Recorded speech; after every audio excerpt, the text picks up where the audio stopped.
我知道这只是开始。张浩既然敢做出这种东西，就说明他已经彻底疯了。一个疯子什么事都做得出来。末日降临的前3天，我和发小意外获得了2个系统，一个是中烟末世系统，一个是残缺创世系统。发小笑着选择灭世系统，我则只能选择另一个。谁知3天后，全球末日降临，所有的动植物都发生了变异，人类的生存成为了最大问题。我靠着残缺创世系统，耗尽心血筑高墙造2层，护着众人苟活3年，哪怕被系统反噬的骨瘦如柴，也没断过兄弟一口吃的。之后我就成了所有人的英雄。而发小的灭世系统，因为名字太晦气，被众人嫌弃。没想到他却因为嫉妒心太强，在高墙打造结束后，发小趁我虚弱之际，将我推入蛇窟，并且还剥夺了我的创世系统。你这个废物，创世系统是我的了。然而当我重生到末日来临前的3天后，竟发现发小抢先一步选择创世系统。见状我知道他也重生了，我笑了。末世系统只是因为名字太晦气，但在这场充满了变异和扭曲规则的末世里，所谓的创造是多么沉重的枷锁。想要造出一块面包，需要消耗自身的卡路里；想要造出一把枪，需要消耗自身的铁元素；想要造出一座城，需要透支生命。前世的自己就是被这所谓的圣母光环活活拖垮的。在这个吃人的世界里，创造是给别人做嫁衣，唯有毁灭才是对自己的救赎。我迈开步子，不急不缓地走向那团黑色的光球，看着那仿佛能将灵魂都吸进去的深渊。我伸出右手，苍白修长的手指径直探入那团黑雾之中。在末世能嘎人的垃圾就是神器。就在指尖触碰到黑河的瞬间，一股极致的冰寒瞬间顺着手臂冲入大脑，感觉自己仿佛被扔进了万年冰窟。紧接着，那冰寒化作了焚尽5脏6腑的烈火。警告！警告！检测到宿主精神波动异常，极度契合灭世系统中烟版正在绑定，绑定成功。当前等级1级，能力解锁，暴食之口。世界即是宿主的食堂。我猛地弯下腰，大口喘息。我的右手此时正剧烈颤抖着，原本正常的皮肤下，隐约有一道道黑色的纹路，像血管一样蔓延开来，一直延伸到手肘，然后隐没不见。一种前所未有的饥饿感，像野火一样烧穿了我的胃袋。饿，好饿，想吃东西，不是想吃米饭面包，而是想吃更硬、更冷、更有能量的东西。发小张浩正假装在看文件，但眼角的余光一直死死盯着我。看到我真的绑定了那个废物系统，他嘴角的笑意几乎压不住。稳了，李琼这傻子，这一世死定了。等末世一来，我就用创世系统建个避难所，让他跪在门口求我。我收回目光，来日方长，现在的首要任务是喂饱身体里这头刚苏醒的野兽。我走到自己的工位旁，那是一张实木复合板的办公桌，饥饿感让我唾液疯狂分泌。在周围同事惊愕的目光中，我伸出右手按在了桌角的金属包边上，心中默念吞噬。掌心那黑色的纹路瞬间亮起微光，坚硬的不锈钢包边竟然像融化的巧克力一样瞬间软化扭曲，然后顺着掌心流进了我的体内，一股暖流瞬间驱散了身体的虚弱感。我看着自己略显苍白的手背，自嘲地扯了扯嘴角。前世为了供养张浩那个吸血鬼团队，自己常年营养不良，重生回来的这具身体也是典型的亚健康社畜体质。3天后，第一波末世灰雾就会从地心喷涌而出，将这座拥有2000万人口的超级都市变成修罗场。到时候变异的老鼠会有牛犊那么大，流浪猫能轻易撕开坦克的装甲，而人类引以为傲的热武器在灰雾的腐蚀下会变成废铁。想要活下去，甚至想要反杀那个拥有创世金手指的张浩，必须在3天内把灭世系统喂到一个恐怖的等级。叮的一声，此时我坐着电梯抵达地下负2层停车场，阴冷潮湿的空气扑面而来。我没有去取自己的那辆2手小破车，而是径直走向了角落里的配电室。那里有一堆等待报废的旧变压器和粗大的铜缆，是物业堆放杂物的地方。我看着左右无人，摄像头也正好有个死角。我李琼蹲下伸手掌按在了一台半人高的废弃变压器上，那冰凉粗糙的铸铁触感，此刻在手里竟比女人的皮肤还要诱人。吞噬，掌心的黑纹猛然扩张，像是一张黑色的网，瞬间包裹住了半个变压器。坚硬的金属外壳在黑光中不仅没有发出任何声响，反而像是被风化的沙粒，无声无息的绷紧，化作一缕缕黑色的能量流，贪婪地钻进我的毛孔。随着金属消失，一股热流如同岩浆般滚过四肢百骸，原本因为长期伏案工作而酸痛的腰背瞬间轻松，肌肉微微鼓胀，充满了爆发力。我站起身握了握拳，指节爆发出噼啪的脆响。这才是进化的味道，太慢了，这点废铜烂铁吃到猴年马月去。必须玩大的。于是我掏出手机，手指飞快地在屏幕上滑动，拨通了一个号码。喂，老陈吗？我是李琼，我要卖房，那套市中心的跃层，全款只要现金。我知道市价500万，我只要300万，条件只有一个，今晚就要钱，哪怕是地下钱庄的钱也行。挂断电话，我又立刻打开了几个网贷，额度全拉满，甚至那些沾着血的高利贷，我也一个都没放过。3天后，银行大楼都会变成变异蜘蛛的巢穴，谁还会来找我还钱？我要用这些即将变成废纸的货币，换取末世生存的入场券。2个小时后，我看着银行卡里到账的100多多万，以及中介老陈那边承诺晚上送来的300万现金，赶往城郊的北山废旧金属回收处理中心。那是全市最大的垃圾场，报废的汽车、淘汰的工业机床、堆积如山的建筑钢筋，对于普通人来说，那里是脏乱差的代名词。但对于拥有灭世系统的我来说，那里就是自助餐厅。北山回收站位于城乡结合部，天空总是灰蒙蒙的，空气中弥漫着机油和铁锈的味道。巨大的起重机正在将一辆报废的公交车压扁，发出令人牙酸的金属扭曲声。来到近前，我大步走进回收站的办公室，拿出5万块定金租下这里3天，所有的报废车和废铁堆。啥？我说我要租下你这里所有的报废车和废铁堆，租期3天，这5万是定金，剩下的钱今晚付清。这3天里你要把这地方清场，除了我，谁也不许进。哥们儿，你逗我呢？我这一院子的货，少说值个几百万，你租3天干啥？拍电影啊？不该问的别问。行吧，只要钱到位，你就是在里面炸了，我也管不着。夜幕降临，巨大的回收站大门紧闭，只有几盏昏暗的探照灯在风中摇曳。我独自站在一座由上百辆报废汽车堆成的小山面前，吸一口气，张开双臂，掌心的黑色纹路彻底爆发，不再是之前的微光，而是化作了2团浓郁的黑火。开饭了。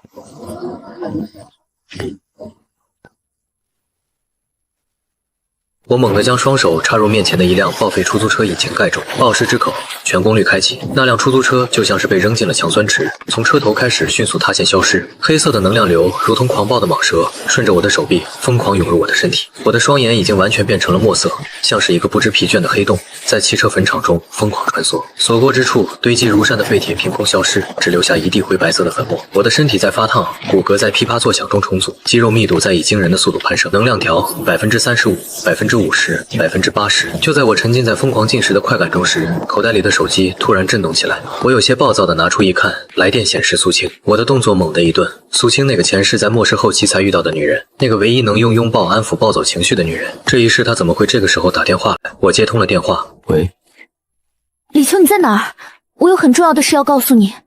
我感觉到这个世界好像要坏了。我心中一震，苏青的天赋竟然在末世开始前就已经觉醒了。你在哪儿？我去找你。我记得前世苏青是在学校宿舍被困了整整1个月，差点饿死才被路过的幸存者小队捡到。我在学校图书馆。李秋，你能不能借我点钱？我想买点吃的囤起来，那种感觉很不好，就像地震前的征兆。我看了一眼面前已经被我吃掉了一半的汽车山，嘴角勾起一抹温和的弧度。这是重生以来第一次露出真心的笑。不用买了，去收拾几件衣服，在那儿等我，我去接你，带你去一个谁也伤害不了你的地方。挂断电话，我看了一眼系统面板，能量198%，只差一点了。我的目光落在不远处那台巨大的足有10几吨重的龙门吊上，那就是最后的甜点。我一阵助跑高高跃起，一拳轰在龙门吊的支柱上，黑光爆发，巨大的钢铁巨兽发出一声哀鸣，随后被无尽的黑暗吞没。吞噬大型供气机系，能量外出。恭喜宿主灭世系统升级至2级，解锁新能力物质重固，解锁专属空间黑域10立方米，不可存放活物。我落地感受着体内奔涌的恐怖力量。现在的我单手举起一辆小轿车应该不成问题，而且有了物质重构，就不再是赤手空拳了。我摊开手掌，黑雾涌动，一把漆黑如夜、刀锋散发着幽蓝光芒的长刀缓缓成型。刀身由高强度合金钢吞噬汽车所得压缩1000倍而成，硬度堪比钻石。我挥刀，空气被撕裂出尖锐的爆鸣。接下来该去接人了，顺便给张浩那孙子准备点大礼。我收起那把由无数废钢压缩重构而成的黑色长刀，随着意念一动，长刀化作一缕黑烟，重新渗入掌心纹路中。我正准备离开，回收站办公室那边的铁门哐当一声被人踹开了，满脸横肉的光头老板带着7、8个纹身大汉冲了出来，探照灯刺眼的光柱乱晃，将他们的影子拉得像张牙舞爪的鬼怪。小子，你把我的货弄哪儿去了？那一堆废钢少说也有几10吨，你用卡车拉也得拉一宿。你是不是有什么特殊的门路？那几个混混呈扇形围了上来，手中的钢管拍打着手心，发出啪啪的脆响。哥们儿，别急着走啊！你给的那5万块是定金，但你把我这儿搞成这样，那些消失的货我也没法入账啊。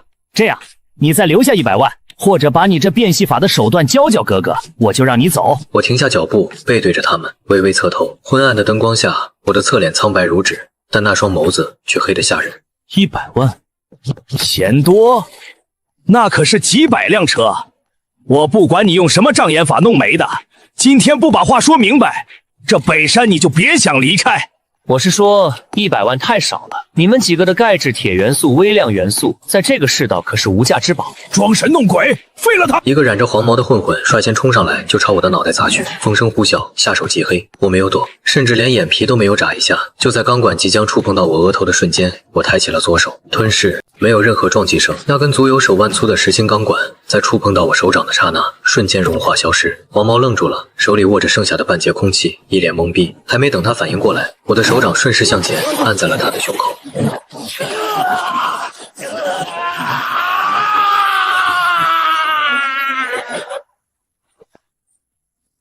丁，获得高纯度生命能量。警告：活体吞噬会导致宿主狂躁值上升5%。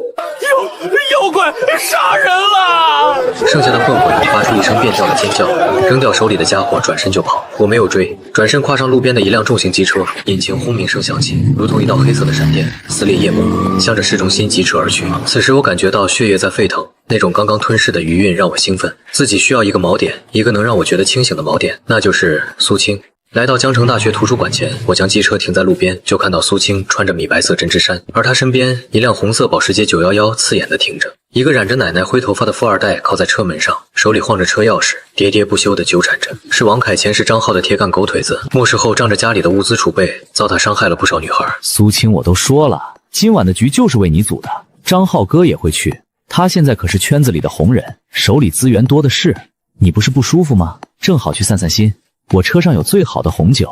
王凯，我真的不舒服，请你让开。苏青的声音虚弱却坚定，他的天赋灵视显然在疯狂预警，眼前的世界在他眼中想必已是扭曲的重影，空气中弥漫的灰败气息足以让他头疼欲裂。别给脸不要脸，张浩哥看上你是你的福气。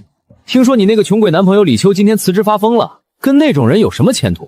不等他说完，我的手已经凭空扼住了他的手腕，指尖传来的触感坚硬如铁。王凯疼得龇牙咧嘴，骨头发出不堪重负的吱嘎声。他扭过头，对上我漆黑如墨的眸子。李秋，你敢动我？信不信我让你在江城混不下去？我懒得跟他废话，只是微微用力。王凯发出杀猪般的惨叫，整个人倒在地上。我嫌弃地甩了甩手，转身看向苏青，原本冷硬的表情瞬间柔和下来。还好吗？苏青呆呆地看着我，眼神中满是震惊，还是那张熟悉的脸，但气质早已天翻地覆。而在我出现的瞬间，他眉宇间的危机感奇迹般平复，他眼圈一红，再也忍不住，本能地扑进我怀里，声音带着哭腔。我单手搂住他，感受到他的颤抖，眼底闪过暴力的杀意。我轻声安抚，目光扫过地上哀嚎的王凯和那辆刺眼的保时捷。车不错，李秋，你死定了！这车300万，你赔得起吗？我要报警，我要弄死你！我冷笑一声，300万。松开苏青，一步步走向保时捷。我抬起脚，在锃亮的车前盖上轻轻一点。物质重构，逆向输出。下一秒，保时捷剧烈震动，4个轮毂同时崩断，发动机盖弹飞，里面的精密零件像是被无形的大手搅成了一锅粥，噼里啪啦的掉了满地。整辆车的金属框架瞬间生满厚厚的红锈。我拍了拍裤腿上的铁锈灰，居高临下的看着彻底傻掉的王凯。现在他一文不值了，不用谢，帮你报废，省得年检。说完，我拉起苏青的手，头也不回的走向机车，走回家。然而我没有带苏青回苏来的公寓，而是来到了城西的红星防空洞。前世偶然发现的宝地深埋地下30米，有独立通风系统和厚达1米的铅板混凝土墙。苏青看着黑洞洞的入口，眼神中带着迟疑。这里，我们要住在这里。我从背包里拿出手电筒，光束刺破黑暗，照亮了那扇斑驳沉重的防护铁门。相信我，上面马上就不安全了。接下来的2天，我几乎没有休息，所有精力都用来改造防空洞。我将防空洞内所有废弃的发电机、通风管道、铁架床一一触摸。在灭世系统的操控下，这些生锈报废的机器被分解、吞噬，去无存精后重新塑形。就连那扇锈死的1吨重防护门，也被我注入大量高强度合金，重构成3吨重、连穿甲弹都轰不开的黑色巨门。李秋，你是不是觉醒了什么超能力？算是吧。苏青，记住了，无论以后看到什么，哪怕我变成怪物，只要我不伤害你，就别怕我。我不怕，只要是你，变成什么我都不怕。做完这些后，外界早已乱作一团，流浪狗群在街头疯狂撕咬，飞鸟大片大片地撞在玻璃幕墙上。社交媒体上关于世界末日的词条冲上了热搜第1。恐慌正在。我坐在控制室里，摆弄着改装过的收音机。家人们，不要惊慌，我预感到了灾难的降临，但我已经得到了上天的启示，我已经建立了一座光明方舟，就在市中心的酒店顶层，那里有充足的食物、水和防御工事。只要你愿意加入我们，签订互助契约，我就能庇护你们。互助契约？那是卖身契吧？李秋，我们要不要去提醒一下别人？没用的，良言难劝该死的鬼。在这个时候选择相信那种伪君子的人，就算救下来，以后也会成为捅向我们的刀。倒计时10分钟，我带着苏青来到地面，站在防空洞隐蔽的通风口处，抬头望着天空。来了。话音刚落，天裂开了，一道横跨天际的黑色裂缝凭空出现，像是上帝用刀划破了画布。紧接着，无穷无尽的灰色雾气如同倾倒的洪水，从裂缝中奔涌而下。那不是普通的水雾，是实质化的病毒变异因子和高维能量的混合体，所过之处万物激变。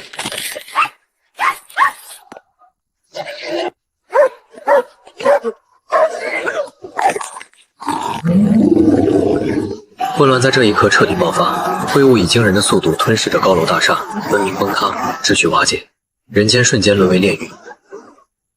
我一把拉住看呆了的苏青，将她推进防空洞通道，随后重重关上那扇3吨重的合金大门，几道粗大的门栓落着，外面的惨叫声被彻底隔绝。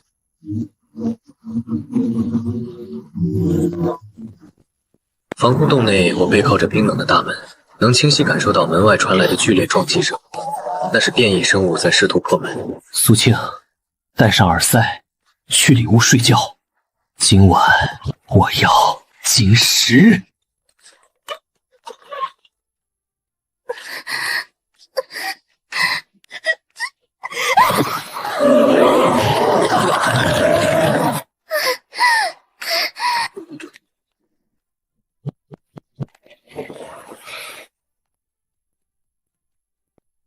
张嘴，听着苏青，你现在感知到的一切都是正在发生的现实，但你必须学会屏蔽它，把你的感知想象成一台收音机，现在频道太杂了，全是噪音，你要学会关掉它，或者只听你想听的。可是太惨了，楼上的王阿姨，街角的便利店老板，他们已经死了。从灰雾降临的那一秒起，旧时代的社会关系就彻断裂了。现在他们不是你的邻居，而是变异体的副料，或者是未来的变异体。收起你的怜悯，那东西现在比剧毒还危险。试着把注意力集中在我身上，看着我，感受我的能量。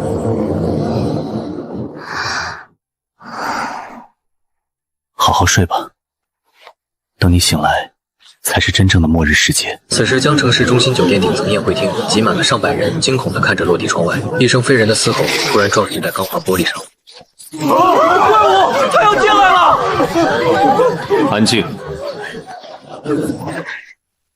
那只变异飞蛾再次撞过来时，就像是撞在了烧红的铁板上，发出滋滋的焦味，惨叫着坠落下去。人群瞬间沸腾了，恐惧变成了狂热的崇拜。生气啊！张少，救救我们！我就知道张少不是普通人，我可以保护你们。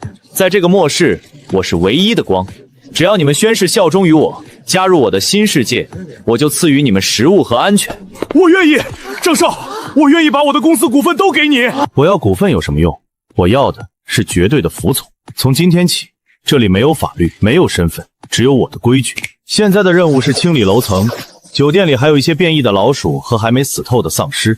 现在我需要10个勇士，拿起武器，去为我，也为你们自己清理出一片净土。哼，李琼，你看见了吗？这就是创世系统的正确凶法，不需要我自己动手，只要稍微露一手，就有无数人为我卖命。对了，李秋那小子躲哪儿去了？哼，估计早就死在哪个角落了吧。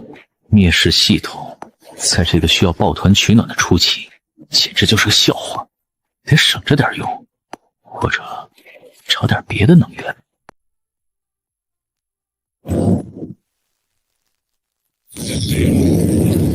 丁，吞噬锂点之组，获得电能转化，敏捷加0.2，获得重金属元素，骨骼硬度加0.1。这种低级工业垃圾提供的能量越来越少了，我需要肉，需要那种蕴含了变异因子和高维能量的肉。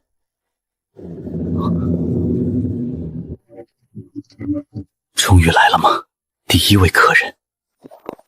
3只，前面1只大的，后面2只小的，爬行方式多足各，身上有腐蚀性液体，应该是灰雾蝸驴或者是变异蜈蚣。吃肉。你好，外卖员。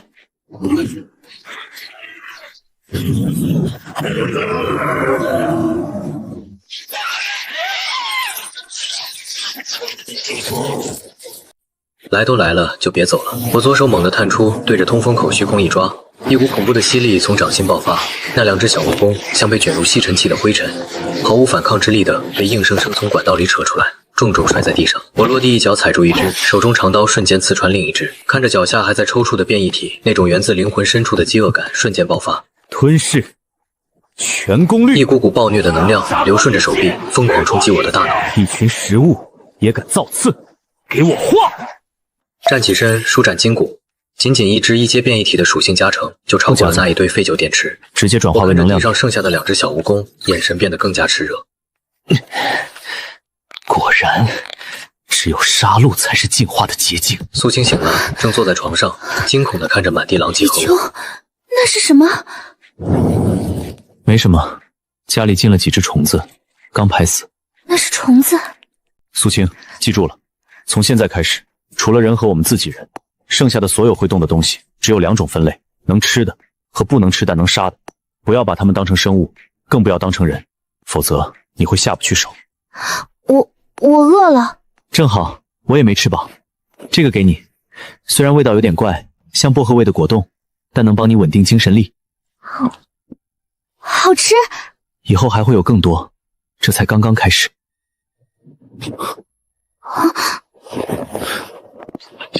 救命！地下地铁怪物！看来我们的邻居也不安分啊。救还是不救？那里有多少食物？我要去。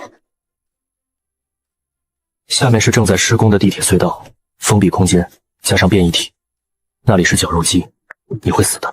我的眼睛能看见，刚才那只蜈蚣爬进来之前3秒，我就看到了红色的影子。在那种漆黑的环境里，我可以做你的雷达。我沉默了2秒，跟紧我，别指望我分心救你。如果遇到危险，往高处爬。红星防空洞最底层是废弃的战备储水库，一面墙早已布满裂纹。我走过去，掌心黑火涌动，按在湿滑的混凝土上，厚达半米的墙壁像被高温融化的蜡烛，无声融出一个大洞。这就是地铁3号线的在建工地，巨大的盾构机静静停在黑暗中。在那边，红色的光很浓，像是一团燃烧的火，还有很多微弱的白色香点，那是人。我们顺着铁轨前行，应急照明灯忽明忽暗，影子被拉得支离破碎。转过一个弯道，一列地铁列车卡在隧道中央。原本的早班车冲出轨道，撞进了这条死胡同。但最恐怖的不是撞击本身，是这列车活了。车厢的金属外皮像皮肤一样蠕动，窗户变成半透明的肉膜。车头位置，驾驶员的下半身和仪表盘完全融为一体，上半身肿胀得像个巨人，正疯狂抓取周围的幸存者往嘴里塞。车门即将关闭，请乘客入府。好大一坨！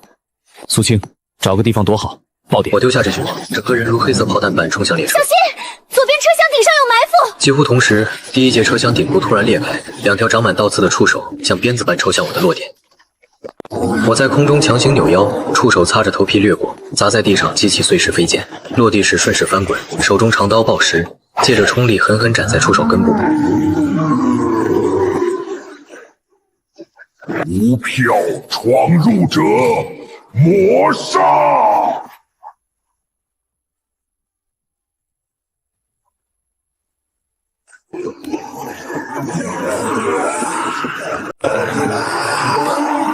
数量太多了。多，那就对了。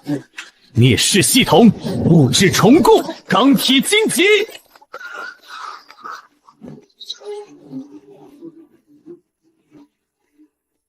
我拔出长刀，踩着钢铁荆棘高高跃起。你的车我要了。如果是别的属性，我或许还得躲一躲，但是电爆石之口，能量吞噬。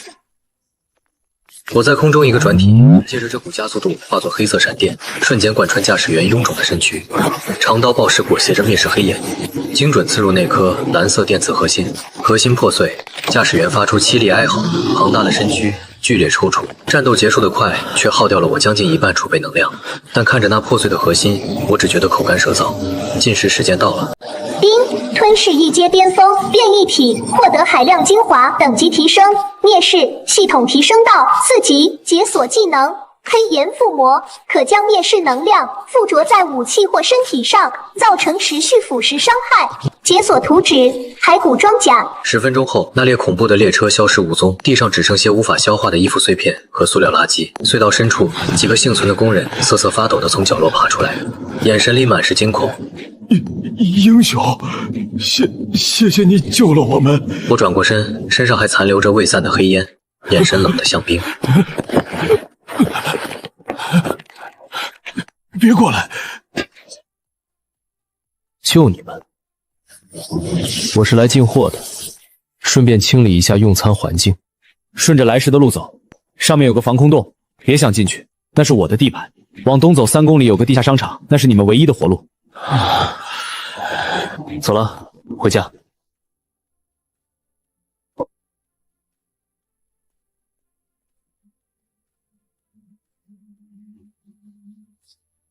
在这个世道，这已经是他最大的仁慈。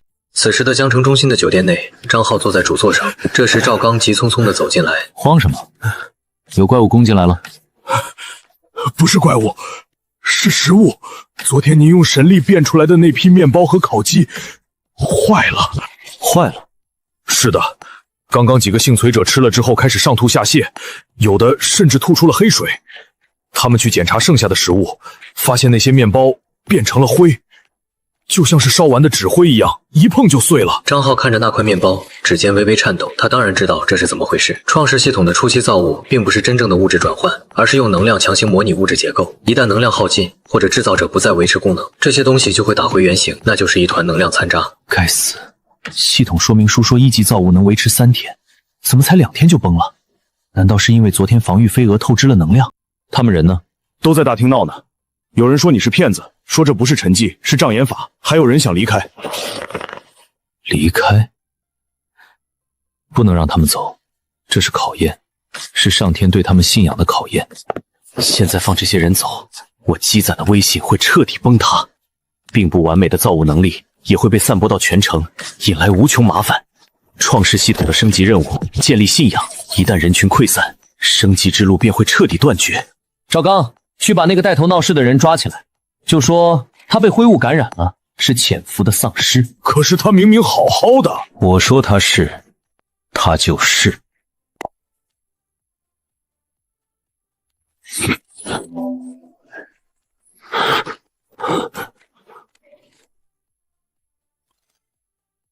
懂了吗？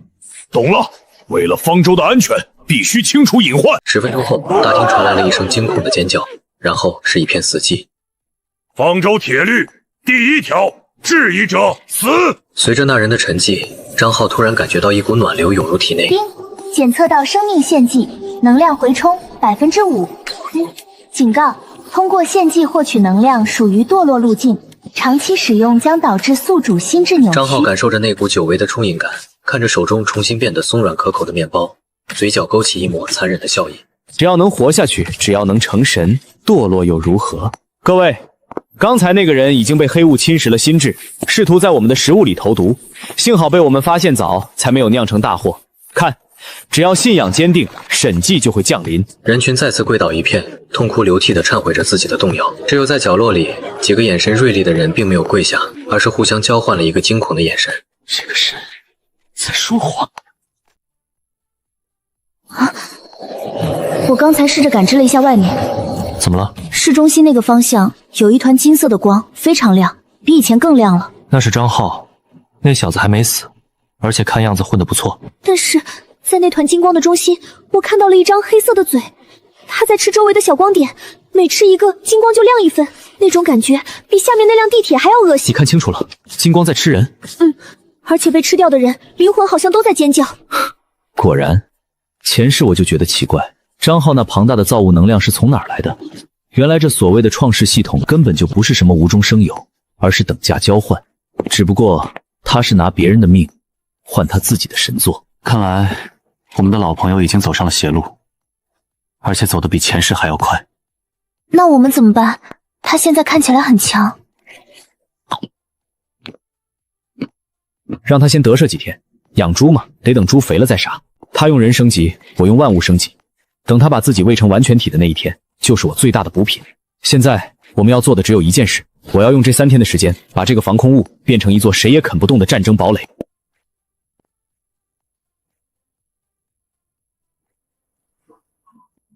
另一边酒店内，张浩就像一颗被放在烤箱里快速脱水的苹果。创世系统的副作用比他预想的还要恐怖。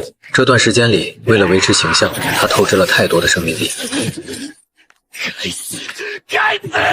虽然他通过献祭补充了一些能量，但普通人的质量太低了，一个只能维持系统运转半小时。只有这些。楼里的变异体不多了，外面的怪物又太强，弟兄们不敢出去，而且物资也快见底了。张浩一把抓起那些晶核，像是吃糖豆一样塞进嘴里。随着晶核碎裂，一股浑浊的能量涌入体内，但他鬓角的白发并没有变黑，仅仅是停止了扩散。张浩深吸一口气，强行压下体内的躁动。他走到露台上，俯瞰着这座死寂的城市。灰雾虽然浓郁，但在他的神之眼系统透视影下，城市的能量流动一览无余。城西的连一只变异体都没有，那是红心防空洞。李琼，张浩眯起了眼睛，前世的记忆涌上心头。难道那小子没死，而且还进化了？双生系统相生相克，只要吞了李琼。赵刚，集结圣殿骑士师团。我感应到在城西的地下藏着一个窃取了神力的恶魔，为了方舟的未来，我们必须去净化它。红星防空洞正在打磨零件的我突然打了个喷嚏。感冒了？是被某些东西惦记上了。苏青，你看一下雷达。苏青低头看向手中的屏幕。李琼，有情况。从市中心方向有12个高能反应员正在快速接近，速度很快，是开车来的。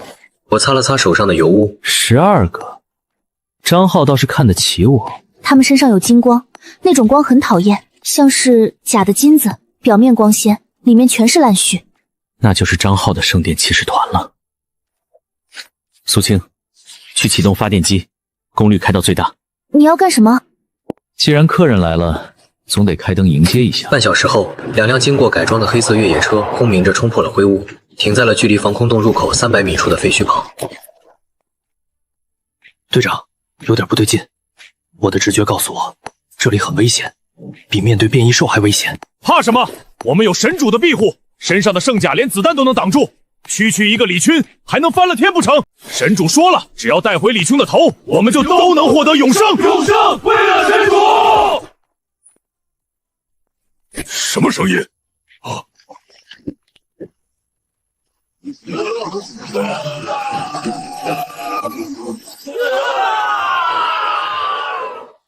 退！快退！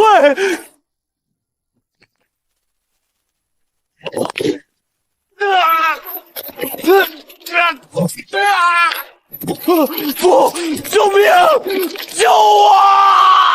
该死，这就是个陷阱！撤！全体撤退！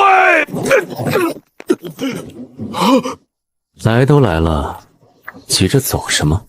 而且你们还没付门票钱。李琼，你别太嚣张！神主已经锁定了你的位置，你这种异端迟早会被净化。神主？你是说那个在酒店里靠人命维持特效的张浩，还是说那个连块面包都造不明白的废物系统？住口！不许侮辱神主！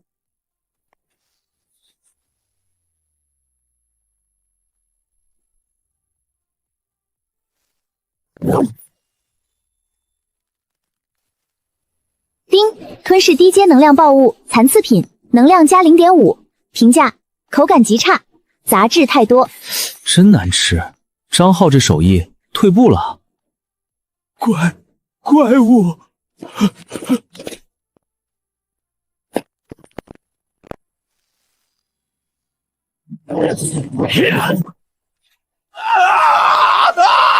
我的手！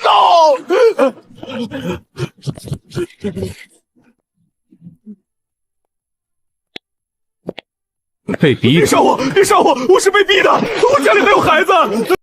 刚才你们冲进来的时候，喊口号可闪得很响亮啊！吞噬领域，开！丁，吞噬3名伪觉醒者，获得能量150，摄取到微量创世法则残片，正在解析中，解析失败，残片纯度过低。看来想解析创世法则，还得干掉正主才行。别过来！我不杀你，你需要帮我带个话，回去告诉张浩，他的快递我收到了，虽然质量很差，但也算是一份心意。另外，告诉他，好好把他的系统养肥点。现在的他太瘦了，我不爱吃。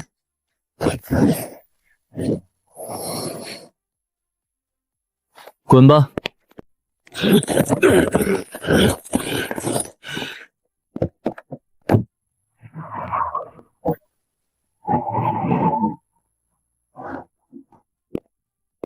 李秋，为什么放他走？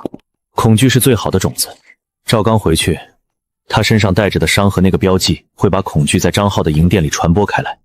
张浩建立统治的基础是无所不能的神性，如果他的手下发现外面有一个比神更恐怖的魔，而且神赐予的武器根本伤不到魔分毫，你猜那个营地会发生什么？信仰崩塌，内乱。聪明，而且张浩那种性格，看到赵刚这副惨样回来，绝对会气急败坏，愤怒会让他失去理智，做出更激进的举动。那时候就是他露出破绽的时候。走吧，打扫战场。这2辆车虽然有点损伤，但发动机不错，拆了能给我们的发电机升个级。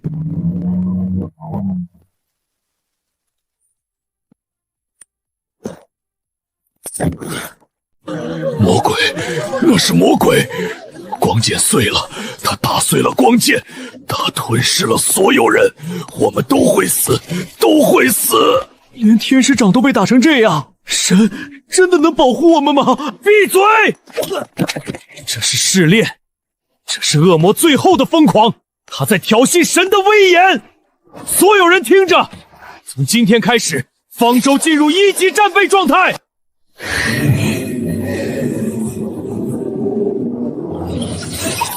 李秋，是你逼我的。这一次，我要造一个真正的怪物出来。末世降临第96小时，张浩站在房间中央的手术台前，他的皮肤下金色的血管像是一条条躁动的蚯蚓，疯狂地搏动着。手术台上绑着一个人，是那个之前逃回来的圣殿骑士之一，名叫王强。此刻他已经被剥去了神赐的铠甲，四肢被粗大的铁链锁死，眼神中充满了极度的惊恐和绝望。张浩手里拿着一只金色的注射器，里面的液体仿佛是流动的岩浆。别怕，王强，你不是说愿意为神献身吗？现在的你太弱了，连李琼的一根手指头都挡不住。我要赐予你真正的力量。张浩没有任何犹豫，猛地将针头刺入了王强的颈动脉。王强剧烈地抽搐起来，金色的液体注入体内，并没有带来神圣的净化，反而像是火焰一样，瞬间烧毁了他的身躯。融合吧，成为我的剑！金光暴涨，令人牙酸的骨骼碎裂声响起。王强的身体开始扭曲、拉长，露出灰白色的角质层，背后的肩胛骨刺破皮肉，长出2只骨翼，一只足有3米高，浑身流淌着金色脓液。背生双翼的怪物跪伏在张浩脚下。丁，创造成功，命名赤天石001号，备注极其不稳定的杀戮机器，寿命24小时。李琼，你有陷阱，我有怪物，不知道你的铁丝网拦不拦得住这种自杀之气？此时防空洞地下实验室，我正戴着护目镜，全神贯注地盯着显微镜下的切片，那是从那个被他杀死的圣殿骑士残骸中提取的一点金光样本。苏青，你看这个。我让开位置，苏青凑过去看了一眼，随即猛地捂住嘴。在他的灵视加持下，他看到的不是细胞，而是一张张微小的、痛苦的人脸，在金色的囚笼里尖叫。这能量是活的？是活的，准确的说是掠夺。我终于明白创世系统的原理了。这世上根本没有无中生有的创造，所谓的创世，其实是能量转移。张浩造出的面包是抽取了周围空气中的有机分子和某种看不见的生机，他造出的铠甲是透支了使用者的生命力来维持硬度。换句话说，他不是在造物，他是在透支这个世界的存量。那灰雾呢？灰雾和他有关系吗？灰雾就是创世系统的遗留废弃物，它制造的神迹越多，产生的灰雾就越多，变异体就越强，它在加速这个世界的死亡。话音未落，警报声骤然炸响，红色的信号灯将整个防空洞映照得一片猩红。警告！高能反应源逼近，距离500米，能量读数1楼混乱辐射。一阶巅峰，小队，伴随大量混乱辐射。那是什么东西？他身上有人类的气息。那是张浩送来的回礼，既然送上门来，那我就让你看看，到底是你的伪神印，还是我的哑口好。防空洞入口阵地，赤天使001号降临了。他没有走正门，而是直接撞穿了布置在最外层的3道钢筋混凝土墙。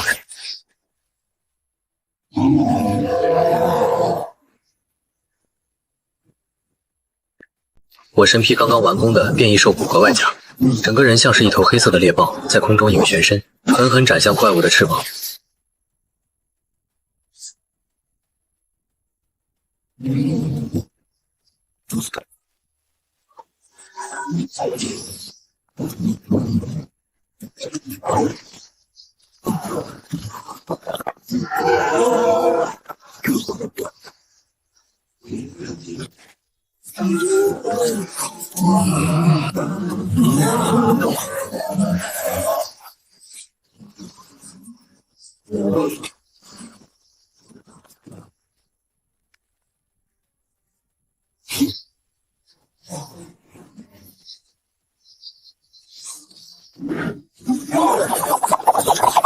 灭世领域，吞噬护盾。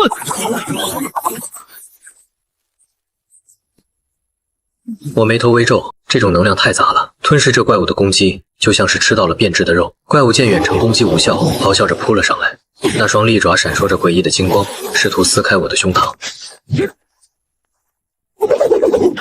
给我拿来！吞噬，黑色的火焰顺着我的手臂，瞬间点燃了怪物的全身。让我解脱吧！如你所愿。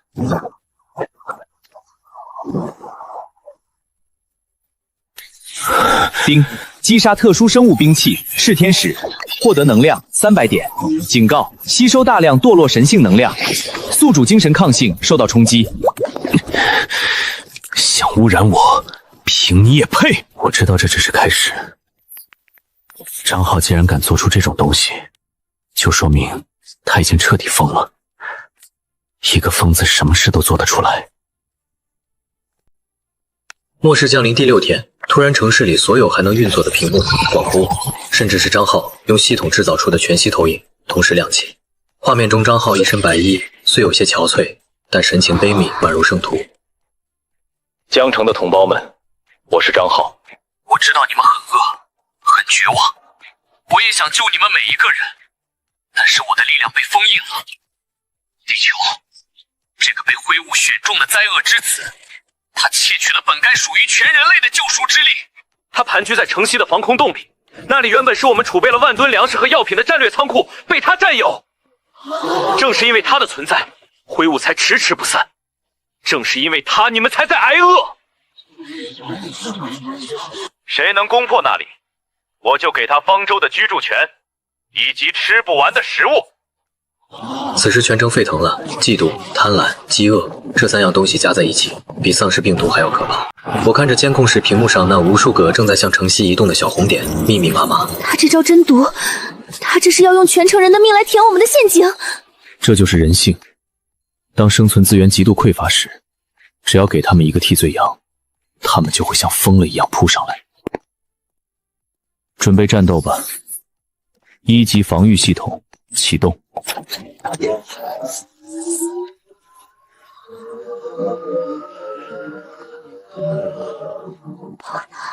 正午防空洞外，数千名幸存者聚集在废墟之上，他们手里拿着五花八门的武器，铁棍、燃烧瓶。人群中混杂着张浩派来的煽动者。冲啊！粮食就在里面！杀了那个恶魔，抢回我们的物资！为了孩子，冲啊！一声令下，人潮如海啸般涌向防空洞的入口，燃烧瓶砸在入口的合金门上，燃起大火。有人开着铲车试图撞击大门。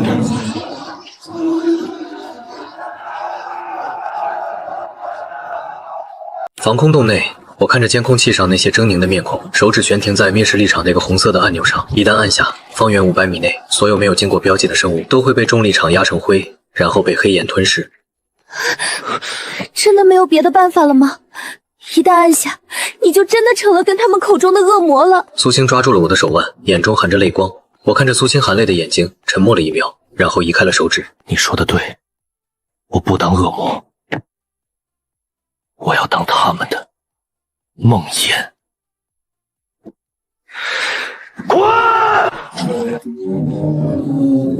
冲在最前面的几百人，感觉像是被一柄重锤狠狠砸在了胸口。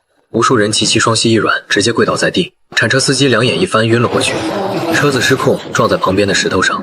全场死寂，所有人都惊恐地捂着胸口，看着那扇紧闭的大门。这时大门缓缓打开了，我独自一人走了出来，手里提着长刀，身后背着那个直径1米的黑色圆盘立场发生器。我每走一步，脚下的地面就裂开一道缝隙，黑色的火焰从缝隙中喷涌而出。想抢粮食，粮食我有的是，但那是给人的。谁觉得自己是人，就站着别动。谁想当张浩的走狗，那就跨过这条线试试。我猛地将手中的长刀插在地上，嗡的一声，身后的黑色圆盘瞬间亮起，一道肉眼可见的黑色光环以它为中心扩散开来。光环扫过之处，地上的废铁、石头、燃烧瓶瞬间化为齑粉。人群中几个张浩派来的煽动者对视一眼，掏出藏在怀里的枪，对着我就要扣动扳机。子弹在进入那道黑色光环的瞬间，像是射入了泥潭，速度骤减，最后悬停在我面前3寸处，然后融化成铁水滴落。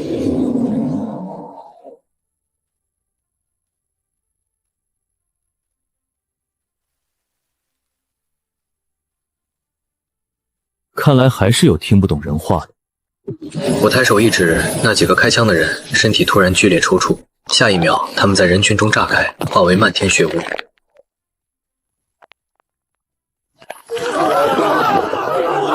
魔鬼，真的是魔鬼！跑啊！前一秒还喊打喊杀的暴民，此刻哭爹喊娘的转身就跑。我站在原地，抬头看向市中心那座高耸的酒店，隔着几公里的距离，他仿佛看到了张浩那张气急败坏的脸。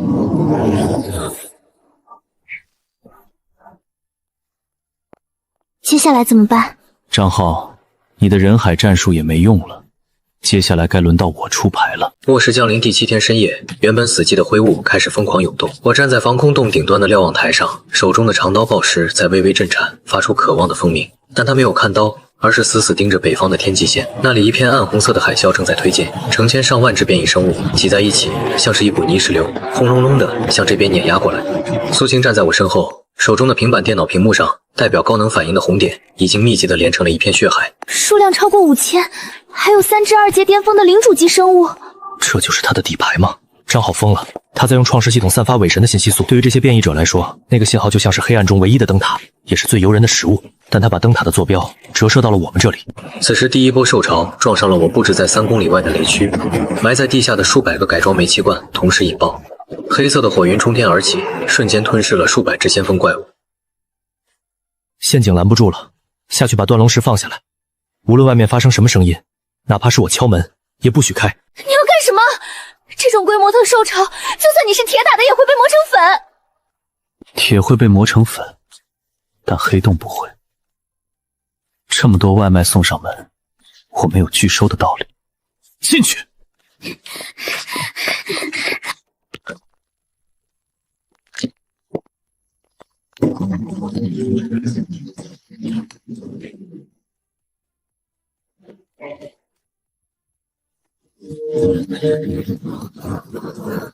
系统解除1级限制，宣告解除理智将导致理智值交换上白色之战将。解除2级限制，面试领域成功率开启。我看着已经冲到眼前的一头变异犀牛，嘴角裂开一个夸张的弧度，轰的一声，一股比夜色更深沉的黑色力场以我为圆心瞬间爆发，冲在最前面的数百只变异兽就像是被一只无形的巨手狠狠拍在了地上。真正的恐怖才刚刚开始，在那黑色的力场中，物质的结构开始崩坏，地上的变异生物甚至是被压碎的石头都在无声无息地分解成了一缕缕黑色的能量烟雾。这些烟雾像是有意识一般，疯狂地钻进我的毛孔。我站在能量烟雾中央，双脚离地悬浮而起。那些原本悍不畏死的变异兽，此刻终于感到了恐惧。他们引以为傲的尖牙利爪，在这个男人面前毫无意义。只要踏入那个黑色领域，他们的生命力就会被强行抽取。这不是战斗，这是被捕食。一声震耳欲聋的咆哮，那3只2阶巅峰的领主级怪物终于出手了。一只长着3个脑袋的地狱犬，一只浑身覆盖着岩石铠甲的巨型猩猩，还有一只在低空盘旋的鬼面雷鹰。3只怪物呈品字形围攻上来，地狱犬喷出腐蚀毒火，猩猩举起汽车大小的巨石投掷，雷鹰释放闪电。位于风暴中心的我，只是缓缓抬起一只手，我掌心对着那块飞来的巨石虚空一握，足有几吨重的巨石在半空中突然停滞，眨眼间变成了一颗只有弹珠大小的超高密度黑球。我屈指一弹，黑球化作一道黑线，瞬间击穿了岩石猩猩的号称无敌的胸甲。那头5米高的巨兽连惨叫都没发出来，瞬间炸开，化为一缕缕黑雾。剩下的地狱犬和雷鹰吓得魂飞魄散，转身想逃。既然来了，就都留下做我的养料吧。我的身影在原地消失，下一秒出现在雷鹰的背上。警告，能量过载，已知30%，宿主即将进入暴走状态。我猛地转头看向市中心那团刺眼的金光，那里有一块巨大的散发着恶臭的金色蛋糕。我发出一声非人的嘶吼，身体周围的黑雾暴涨至100米高，形成了一个巨大的骷髅虚影。他不再理会那些四散奔逃的小怪，而是一步步向着酒店的方向走去。每走一步，脚下的大地就枯萎一片，所过之处，街道两旁的路灯像是在对他致敬，纷纷炸裂熄灭。他的意识深处是一片混沌，忘记了自己是谁，忘记了为什么要战斗，只剩下一个原始的本能，吞噬那团金光。就在他距离酒店还有最后500米时，前方出现了一个小小的身影，那个身影显得如此渺小，仿佛一阵风就能吹倒。此时的我已经认不出他了，在自己的视野里，前方只是一个散发着微弱白光的小点心，虽然能量很少，但既然挡路了，那就顺便吃掉。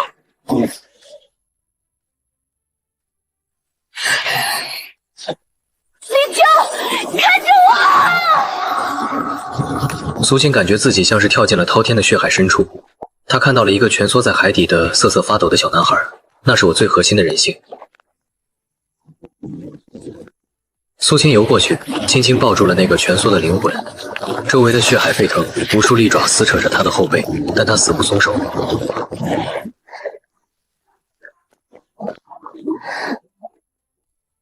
我们回家。接着他做了一个动作，在精神世界里，他吻了那个满身是泥泞的灵魂，一道柔和的纯净的白光以2人为中心绽放，那是人类最原始最强大的力量，不是爱那么简单，而是锚点。我是你的锚，你就在人间。现实世界那把呼啸而至的黑岩长刀，在距离苏青眉心只有1厘米的地方硬生生停住了，黑色的火焰几乎烧焦了他的睫毛，那双漆黑如墨的眼睛里突然闪过一丝挣扎，那种疯狂的墨色开始退潮，露出了原本黑白分明的瞳孔，充满了疲惫。苏青，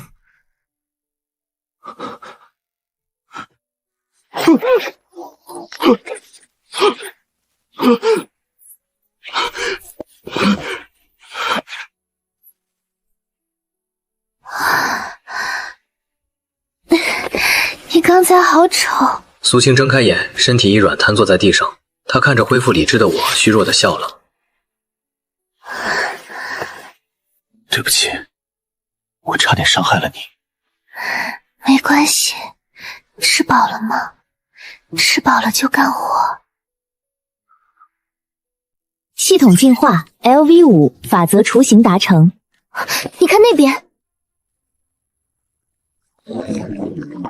这就是创世系统的真面目。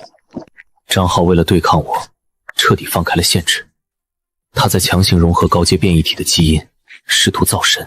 但他不知道，创世的核心不是生，而是恒。没有灭世系统的意志，无限的生机就是异变。你看那些触手，他们在无限分裂，如果不阻止他，这一栋楼会变成一颗巨大的肉瘤，最后吞没整个城市。我和他总得死一个。走吧，去给他做个了断。在这里等着我。我脚下一蹬，整个人如同炮弹般冲天而起，踩着街道两旁废弃的大楼，向着那座正在蠕动的肉山冲去。李琼，你竟然没死，没死正好，来看看我的杰作。现在的我即是方舟，即是世界。张浩，你不是想知道双生系统的秘密吗？那我告诉你，创世是把有序变成无序的增值，而灭世是把垃圾送回垃圾桶。灭世奥义，静默死域，来吧，看看是你的触手长得快，还是我的切得快。我站在酒店大门的台阶下，曾经旋转的玻璃门早已消失，取而代之的是一张巨大的巨口。整栋38层的高楼，此刻看上去不再是钢筋混凝土的建筑，而是一根直插云霄的手指。墙体表面覆盖着厚厚的军毯，那是张浩为了防御而催生出的生物装甲。无数变异兽的利爪从墙缝里伸出来，像海草一样在灰雾中摇曳。这就是他所谓的新世界。我背后的7把黑岩长刀发出嗡鸣，抬起头，目光穿透了层层阻碍，直视顶层那团狂暴的金色能量源。下一秒，整个人化作一道黑色的流光，径直冲进了那一楼的巨口之中。开！巨口试图咬合，但在接触到我周身静默死域，无论是什么，都在瞬间崩解成黑色的灰烬。电梯井内，这里早已没有了叫嚣和喊声，上方传来密集的嘶吼声。数十只背生双翼的炽天使从上方俯冲而下，我眼神冷漠，右手虚空一抓，恐怖的引力波在狭窄的井道内爆发。那几十只俯冲下来的怪物瞬间失去了飞行姿态，像是被卷入深渊一样，被我身后的7把长刀瞬间贯穿。来到第30层，我一脚踹开了电梯井的门，进入了原本的行政酒廊。眼前的景象不由得让我瞳孔地震。这里是一个孵化场，数百个巨大的金色蛋挂在天花板上，每一个蛋里都蜷缩着一个人，有老人，有孩子，有之前的暴民，数根管子插在里面，正在源源不断地抽取他们的生命力，输送给顶层的张浩。同时，某种金色的变异基因正在反向注入他们体内，试图将他们改造成新的怪物。救命！我的手在颤抖，前所未有的怒火几乎要烧穿他的理智，发出一声咆哮。别喊了，老朋友，他们很幸福，他们在这个母体里没有饥饿，没有痛苦，还能获得永生，这就是创世的仁慈。我走到那个小女孩的面前，手掌轻轻贴在上面，黑色的力量温柔地渗入，瞬间切断了那些连接在她身上的管子，同时吞噬了她体内那些正在肆虐的变异基因。你的仁慈就是把人变成鬼，那我的仁慈就是送你去地狱。我不再保留，他身后的7把黑岩长刀瞬间合而为一，化作一把足有10米长的巨型黑色镰刀。死神显像，给我开！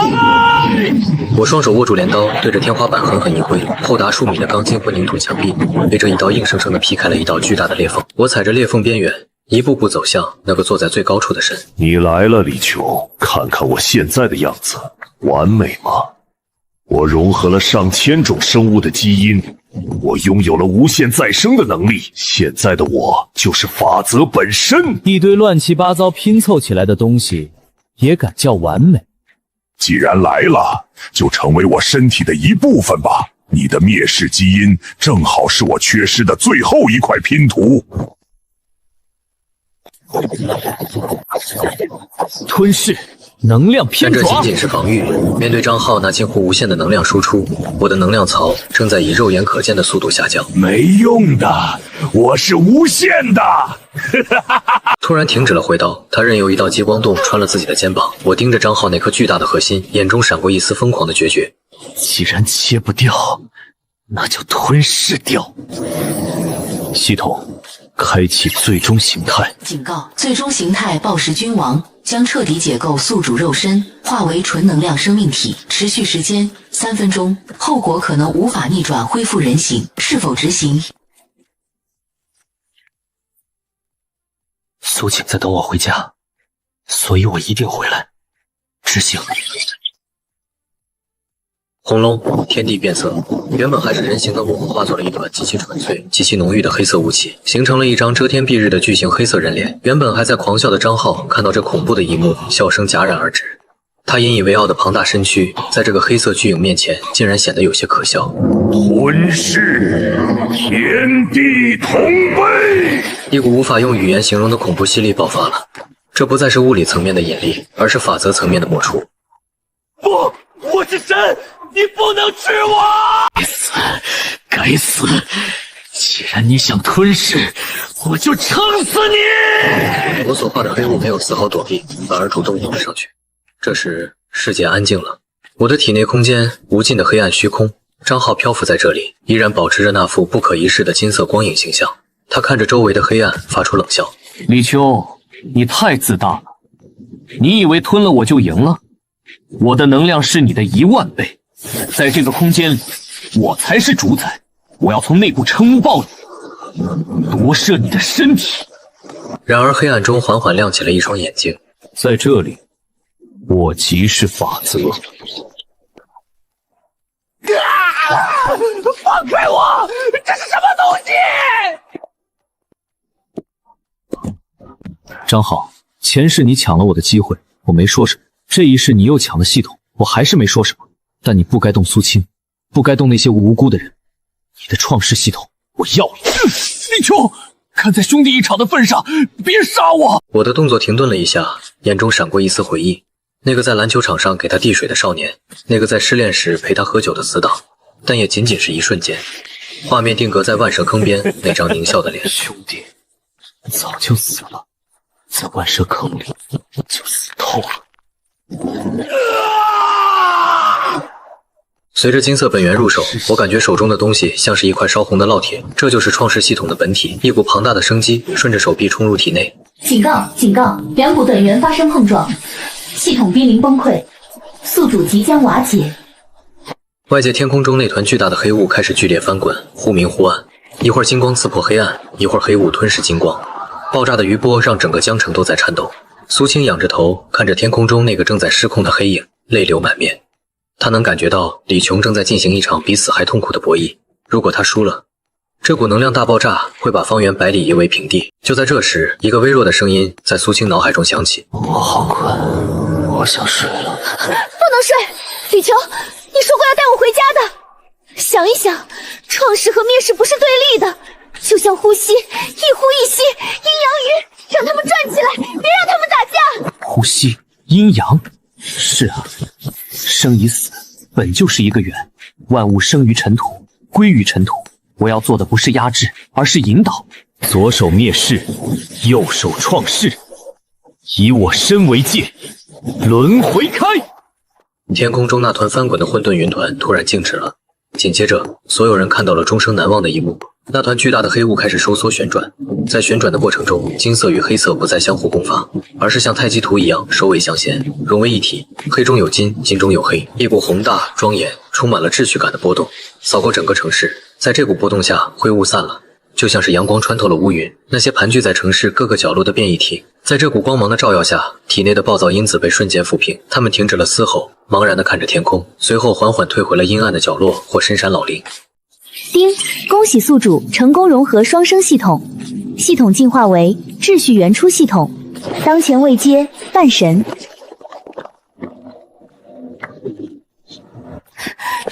李秋，你吓死我了，我以为你回不来了。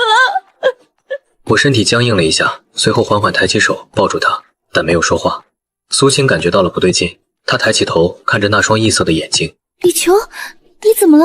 苏青，我成功了，我重写了这个世界的法则。从此以后，创世能量会滋养大地，长出粮食；灭世能量会分解垃圾和病毒，维持平衡。灰雾不会再来了。太好了，那我们回家吧，回防空洞，我给你做饭吃。我回不去了，这股力量太强了，凡人的躯壳承载不了。为了维持这个平衡，不让世界再次崩塌，我必须成为那个核心。什么意思？意思是我要睡一觉，我会化身在这个城市的灵脉之中，时刻梳理能量。如果不这么做，这两股力量一旦失控，这个世界会瞬间爆炸。睡多久？不知道，也许10年，也许100年。等到这个世界的自我修复机制完善了，我就能醒来。苏青愣住了，赢了世界却输了你，这就是结局吗？不，我不接受，一定还有别的办法。系统，你出来，我要退货。别哭，我不是死了，我只是换了一种方式陪着你。你以后看到的每一缕阳光，呼吸的每一口空气，都有我的影子。我俯下身，在苏青额头上轻轻一吻，一颗金紫色的种子顺着这一吻没入了苏青的眉心。我把系统的最高印象钥匙留给你，如果有谁敢欺负你，或者这个世界又乱了，你就叫醒我，不管多困，我都会起来揍他。说完这句话，我的身体彻底化作了漫天的光点，这些光点没有消散，而是渗入了江城的地下，融入了每一寸泥土。